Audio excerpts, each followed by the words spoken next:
Hey guys, what's up? Haven't made a video for a long time, really. Just uploaded one a little bit ago, but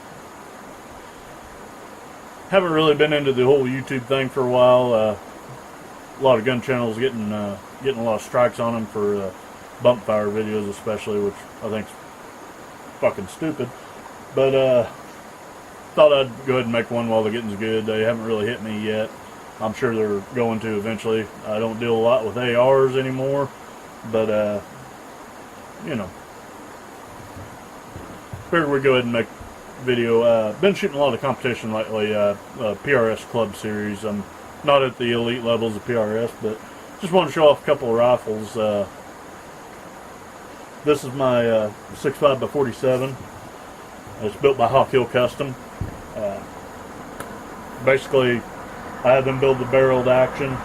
I bolted it into a Manners T5A mini chassis. You know, I'd like to say I did the stock work, but about all I really did was open up the ejection port for the Defiance action, and then notch it on the side here for the side bolt release. Not a lot of work. A little bit of filing. All I did. I haven't glass bedded this.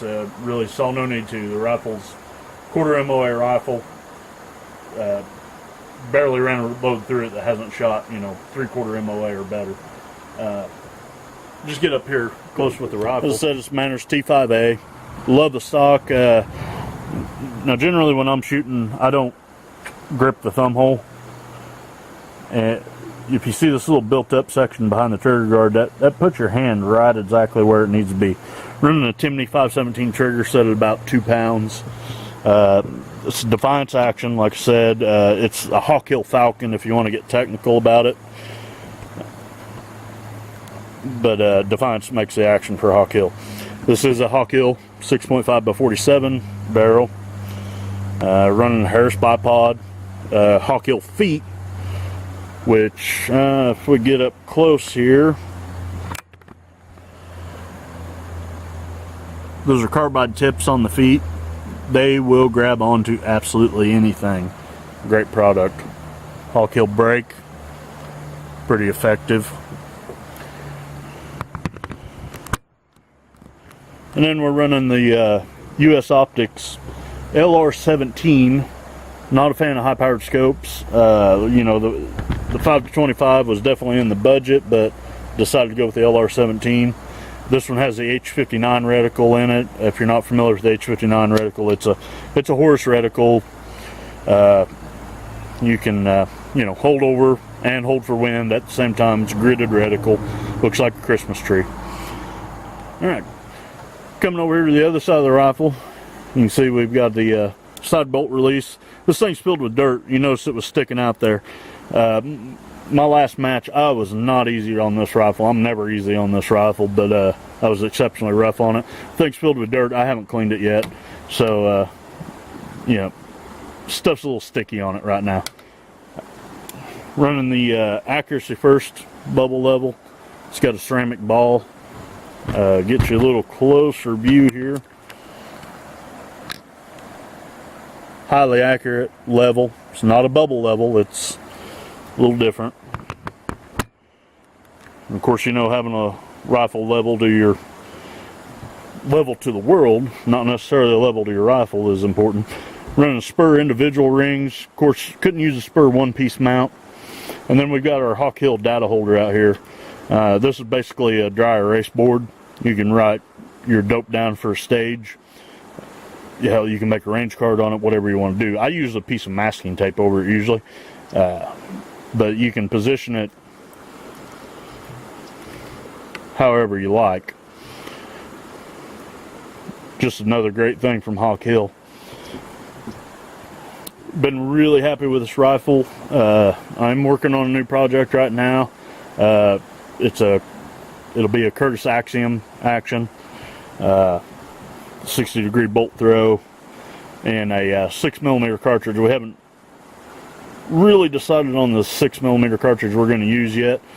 It leaning towards 6XC, but this is what I'm shooting in competition currently.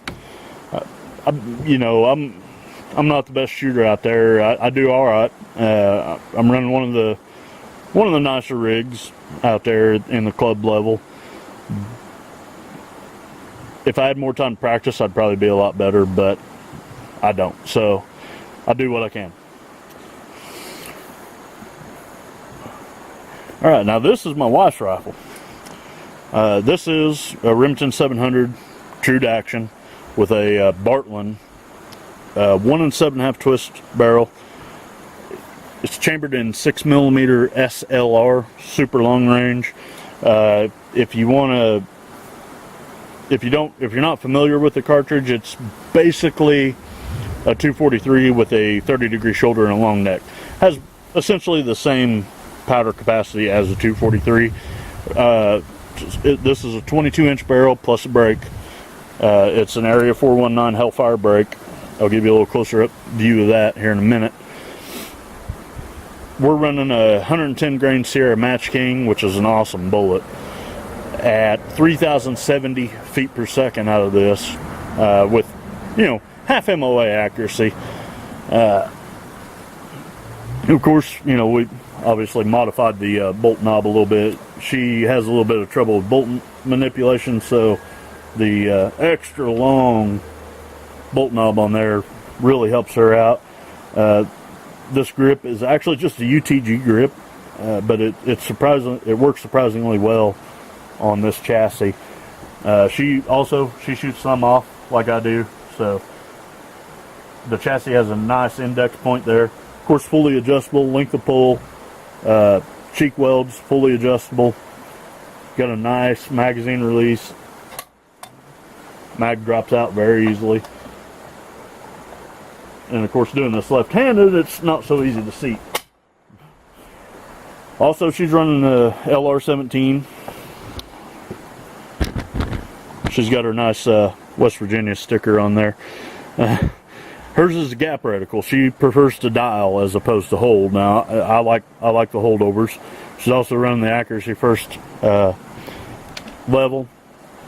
Her data card holder is a little different. It's not quite as nice as the Hawk Hill, but it works.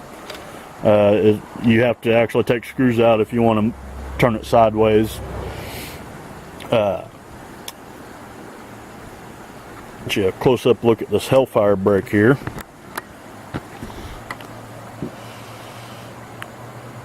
Been fairly impressed with the Hellfire. It has worked loose on us a couple times. If you're not familiar with these, they basically a self-timing brake. You have a lock collar here that I'm not going to take time to show you how it works right now, but it's been a pretty impressive brake. Runs the Atlas bipod again with Hawk Hill feet. Also has this Barricade stop on there, and I'll show you how that works here in a minute. But overall, she's really happy with the rifle. I think we're working on getting a Defiance action with a Hawk Hill barrel for her to shoot in the future. Just a little smoother action and a little bit more refined. You can tell this rifle's lived a bit of a hard life too. It's got some dirt on it, but nothing like my 6.5. Right, just showing you how the MPA Barricade stop works a little bit here. Basically, you've got a push button there. You can pull it out. Hopefully you can see that all right. I know my hands are dirty. Part of working on the railroad.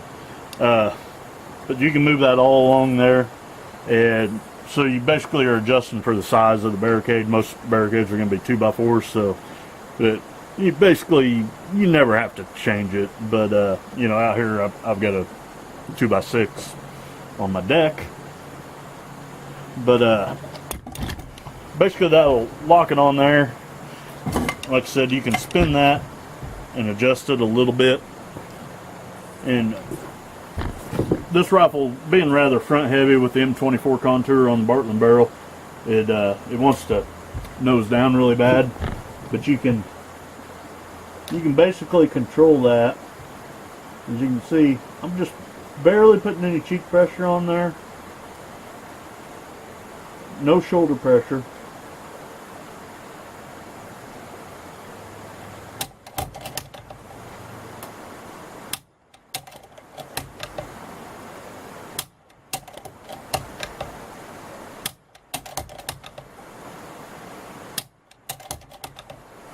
So you can see it works out great. Now I haven't tried this in competition because this is not my rifle. I shoot with the rifle I just showed you. I use a Game Changer bag.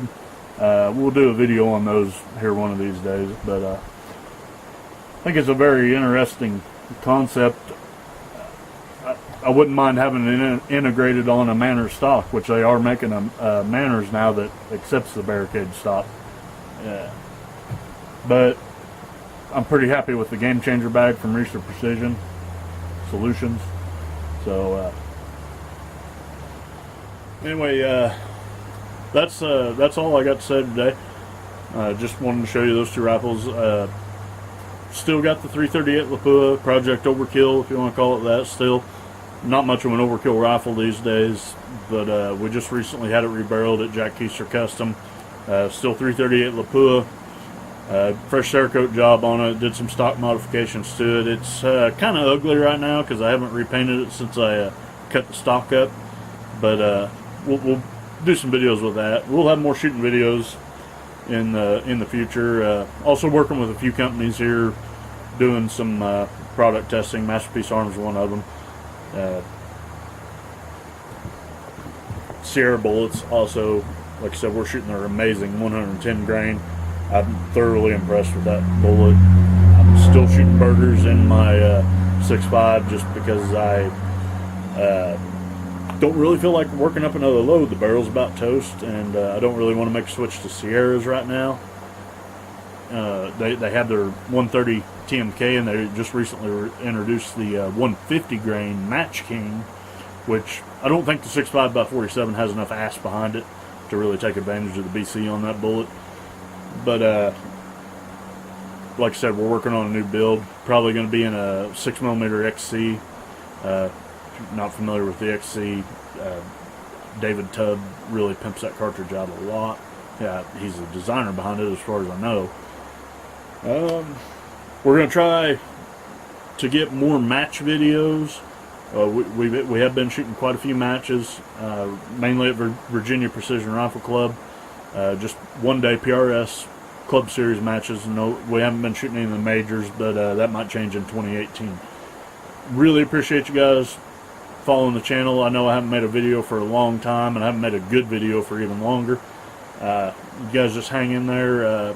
We'll be doing a lot more here in the future. Like I said, I'm working out on the railroad a lot. I'm gone from home 26 days at a time. I'm only home for 9. So YouTube, you know, for the last 5 years hasn't really been a high priority for me. But I'm trying to change that. And if you want to see more out of us, if you follow us on Facebook, Precision Addiction. If you notice our YouTube channel name has changed, that's why. We have, you know, a very large YouTube following, or sorry, Facebook following. We post a lot of pictures, share a lot of articles. We've got several guys that work on the page, and they're great guys. AMU shooters, Marine Corps rifle team shooters, F-class shooters, and just a good source of information and a lot of fun. We post a lot of funny shit on there, so check that out. Just Precision Addiction on Facebook. Thanks, guys.